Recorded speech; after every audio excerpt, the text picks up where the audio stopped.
Hi everyone, this is Zeiss here, and recently I got a request by one of my viewers about my Bone Spear build for Season 3 of the Useless Construct. So let's log in with this character right now and explain a bit what it's about. Alright. The video with the comment was on tier 100 dungeon clear, so I might have to modify the character a bit. Because right now it's set up for the gauntlet. Alright, let's see. I think it was using actually a different shield. Let me find it. Uh, yeah, it is this one. And also a different amulet. This one. And also different boots. Yeah, these ones. Okay, so let's change it and talk a bit about it. Alright. So the helmet, of course, is the Deathless Visage here. The let's see, I think I disabled the in-game sounds, so let's do that. Sorry about it. So the thing is, the helmet is the Deathless Visage, a really important build enabling helmet here. And the thing about this helmet, which probably many do not understand, is that it buffs the explosion's damage based on the critical strike damage bonus, as it says. This is new, it was introduced like a couple of patches ago. And the thing is, you need to aim at enemies to be at two specific radiuses in order for the Bone Spear to be effective. Namely, you should actually aim on one of them to be even more effective. This way, the Bone Spear can hit up to 8 times per cast. That is between the second and the third explosion when the bone splinters return and the explosions do explode, right? Because this way you hit with the Bone Spear itself, and when you crit also with the 5 returning splinters, okay, and also with 2 explosions, right? So that's make what, 6 2 8 hits per cast. Okay, hope that makes sense. The armor here I'm using, actually I was using another armor. Let me find it. This is my gauntlet armor, so let's see where it is.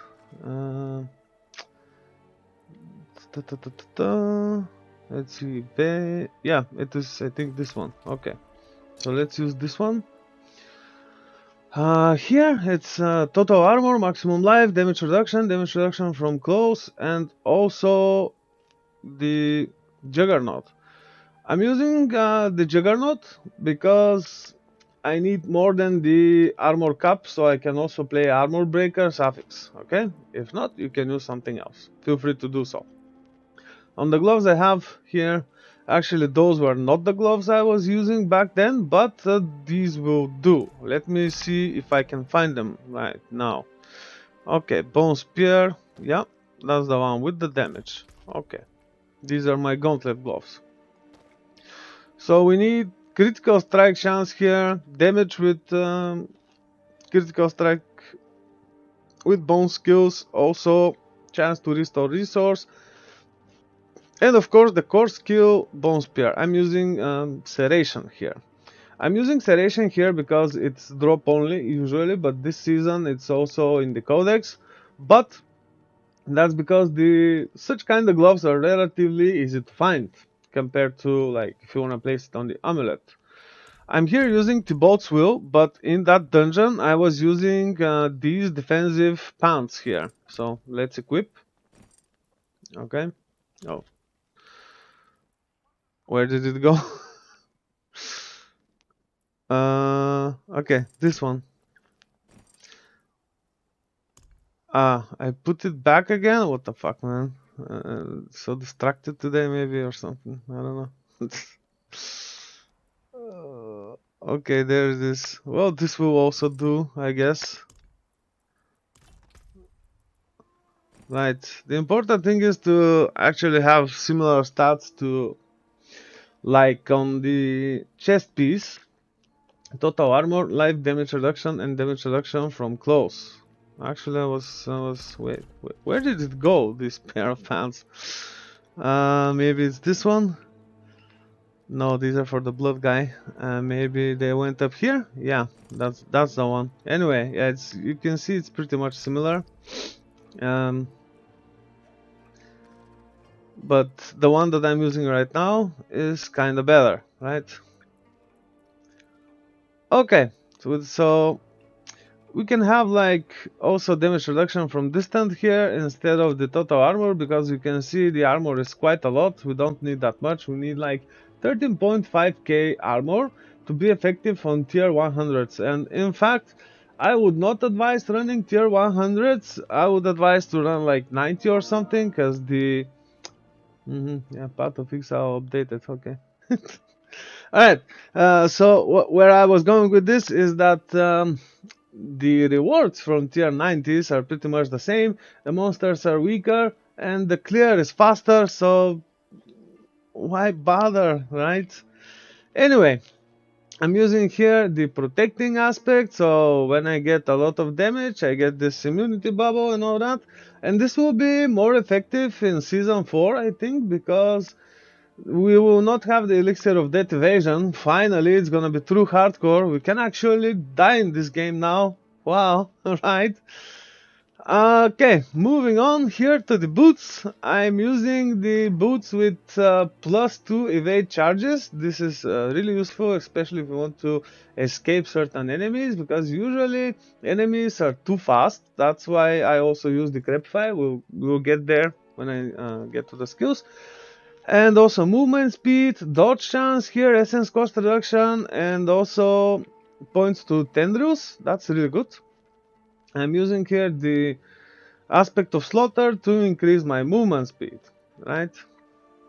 On the weapon here I have all stat and intelligence. It's a sword, and because it has critical strike damage on the implicit, and also it has critical strike damage in the affixes, you can use it with vulnerable, but the explosions will be more powerful if you also have it here. And of course the mandatory affix is core skill damage. I'm using here the splintering aspect to enhance the bone spear. Also it's socketed with emeralds here to increase the critical strike damage to vulnerable enemies, right? Of course, on the all of the chest pieces, you can use rubies to increase the health. There's here's the amulet here. It's movement speed, total armor, essence cost reduction, and ranks to evasion. Because we have a lot of armor here, because of the evade, you can actually roll here instead of the total armor. I think better thing will be damage reduction, because damage reduction applies to all kinds of damage after the armor and resistances, and because of the juggernaut here we have a lot of armor, so it would be better if it rolls with damage reduction instead of total armor. Here I have the ring of the sacrilegious soul. It's a must-have ring. It's not a good roll, but it does the job, right? And here I have the Ring of Starless Skies. So if you do not have the Ring of Starless Skies, you can use a ring with Edge Master or something which increases damage, or actually Exposed Flesh, so you can get the resource back when you hit vulnerable enemies. So that's really important here. Up to you. If you don't have resource problem, feel free to use Edge Masters instead. And for the affixes, you'll be looking for critical strike chance, critical strike damage, life, and let's say physical damage or damage to vulnerable or lucky hit or whatever, right? Lucky hit is really good because of this chance here to restore resource on hit. There's a really good defensive shield here. Right now I'm actually not using a basic skill because I use Bone Prison on the gauntlet, but in this clear of the tier 100 I think I was using the Bone Prison and Bone Splinter, so I'll get to that. When usually you encounter a lot of enemies, like area of many enemies, they start attacking you. And the good thing about this aspect of the might here, of might, is when you use the basic skill, you get additional damage reduction, and you will notice the shield has really good affixes like life, damage reduction from distant, and damage reduction while fortified. This really helps survivability here, and also the ruby, which increases the life. And using the basic skill between attacks really helps with resource restoration, right? And also additional damage reduction, because when you get a lot of enemies, they will eventually get to you.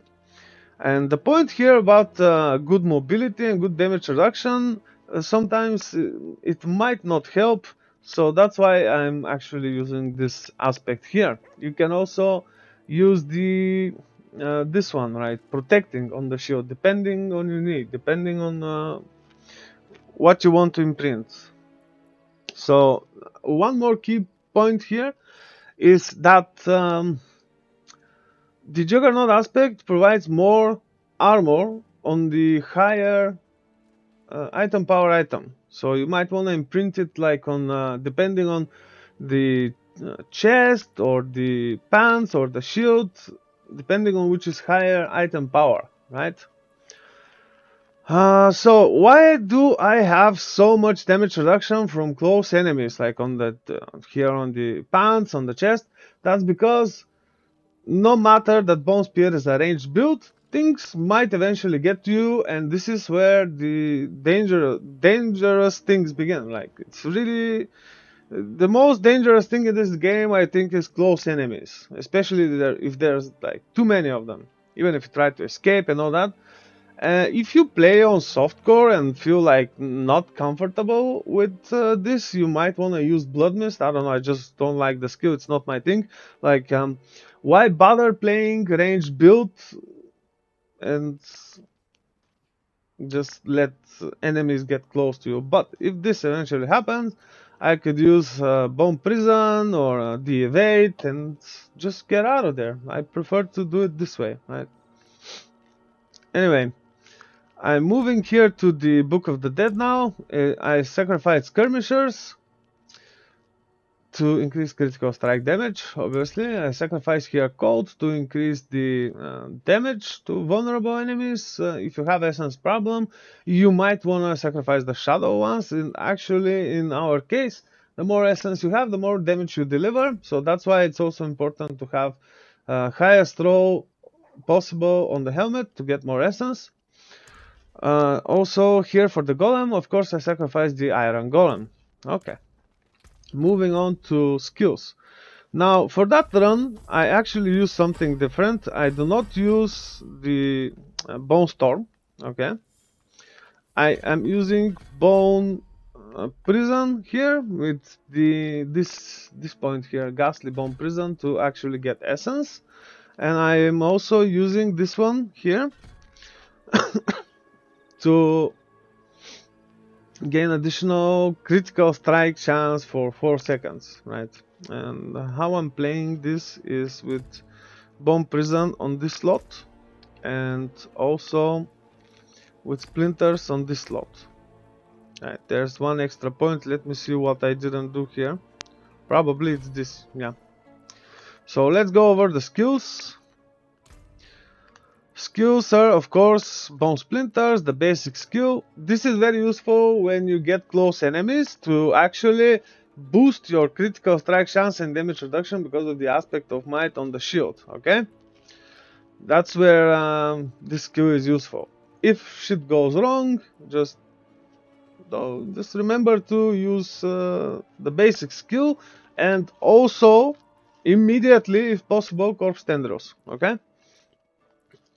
Here I have also Bone Spear maxed out, of course, with enhanced, and also paranormal Bone Spear.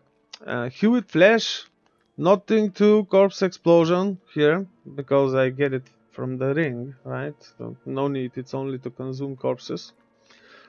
Also, Grim Harvest, of course, Fueled by Death, and Decrepify, with enhanced Decrepify and abhorrent Decrepify. Well, Decrepify combined with Bone Prison is actually the way I survive, and trying to like not get enemies close to me at all. But just in case, damage reduction from close enemies doesn't really help.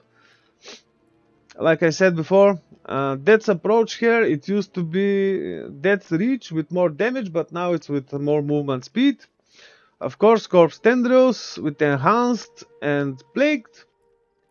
Here we also have Serration maxed out, Compound Fracture maxed out, Evolution maxed out, and Rapid Ossification, so you can keep using the Bone Prison.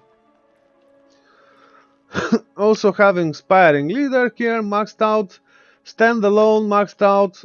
There's something really important here because Bone Prison counts as 6 minions and it reduces your damage reduction.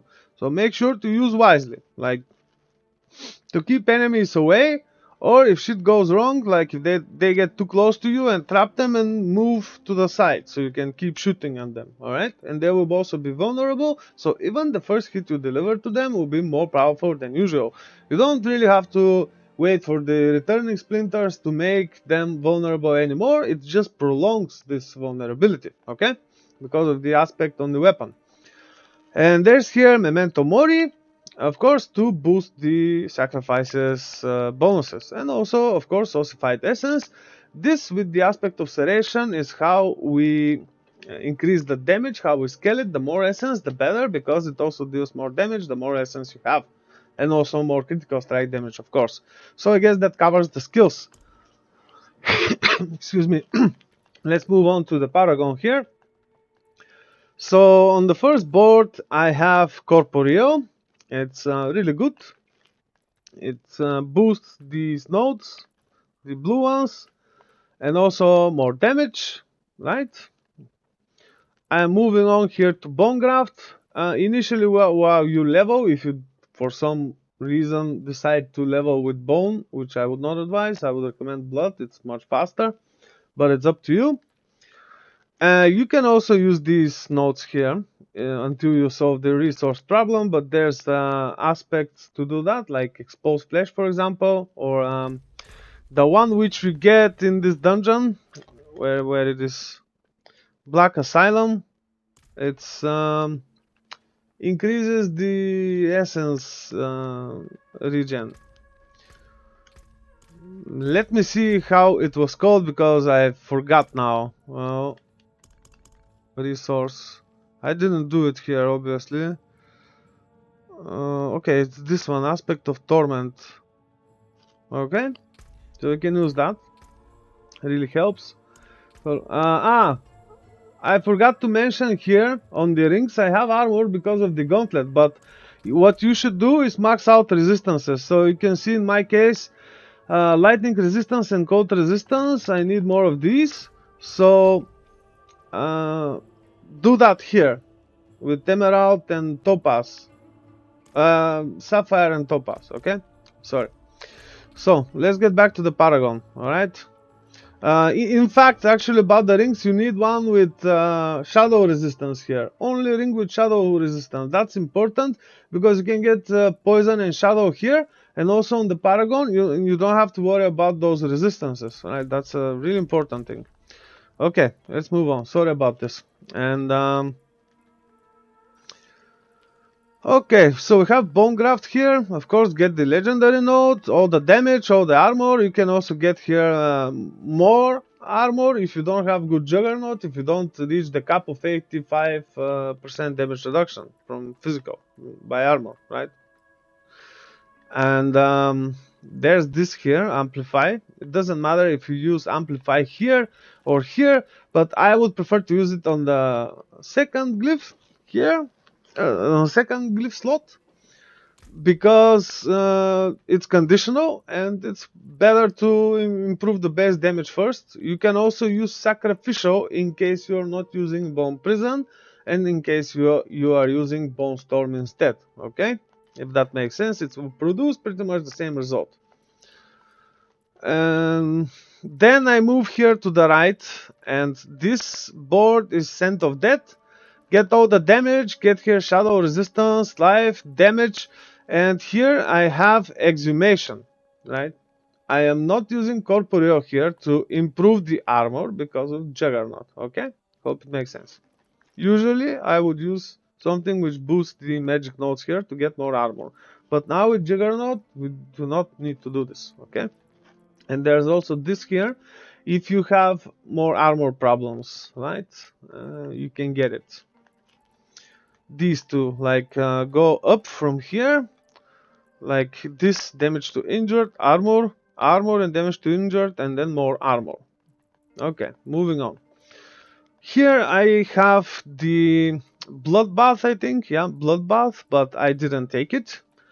I went here to use the essence glyph because it's a lot of dexterity around. I'm also getting the dexterity here to help me get this bonus here, additional damage while fortified, okay? And lastly, I am getting this board, which is Flesh Eater. I am using here the exploit glyph, and here I also added some more dexterity as much as possible, and also this note for more damage, okay? And not the injured, the critical, that's important. Alright, what you can do if you have problems with armor and resistances is of course reduce the damage, like these 5 nodes here. Also a couple of those nodes like these two and these here. These are like 5 more. And you can get this armor here, or you can also get the armor and poison resistance, like 1, 2, 3, 4, 5, 6. Okay, more armor and poison resistance, so you do not have to soak it with to get more poison resistance on your gear. I hope that covers the Paragon. So what else is there? I don't know. I covered gear. I covered Book of the Dead. I covered the skill tree. I covered the Paragon. The Seneschal Construct. Okay, so right now it's turned off. Maybe because I was testing things. But I think I was using here. Let me see. Where is it? Not Firefly. Flash of Adrenaline here. Duration Safeguard. Okay, Flash of Adrenaline. And also Tempest with arcing, breaking and resource support. That's the setup, right? But you probably noticed that we do not have anything about barrier here, right? Nothing about barrier and not using Bone Storm. So what you can do for easier content on the gauntlet, I was actually using this Flash of Adrenaline with the Lidless Wall and Bone Storm. But in this case, you can use Protect instead of Flash of Adrenaline. I'm currently using it with Safeguard, Genesis and Duration. If you don't have Genesis, let me see, I was using it with Fortify support. Okay? And this way you can keep being fortified for more damage reduction. No matter that we have Exhumation here, okay? It's additional damage reduction as well. But if you feel the Fortify on the Fortified Tuning Stone is enough, you can use something for damage here, like Sacrificial, for example. Up to you. But just keep in mind, if you play it with Bone Prison, you will lose the effect of Sacrificial when you have minions, namely Bone Prison. You will just lose the additional damage bonus. Okay, I guess that covers it all. Alaska, hope you enjoyed this video. It's specifically for you, but if any of you are like wondering like how I achieved top ranks on the gauntlet and how I got to the top ranks on the race to 100 and all that, I hope this video helps. And yeah, I'll see you guys on the next one and keep playing, I guess. Alright, Zeiss out. Let me know in the comments if you like this video. I know I could have done it better, but I guess it's something I scrambled up real quick. Anyway, yeah, let me know what you guys think in the comments, and I'll see you in the next one. Take care.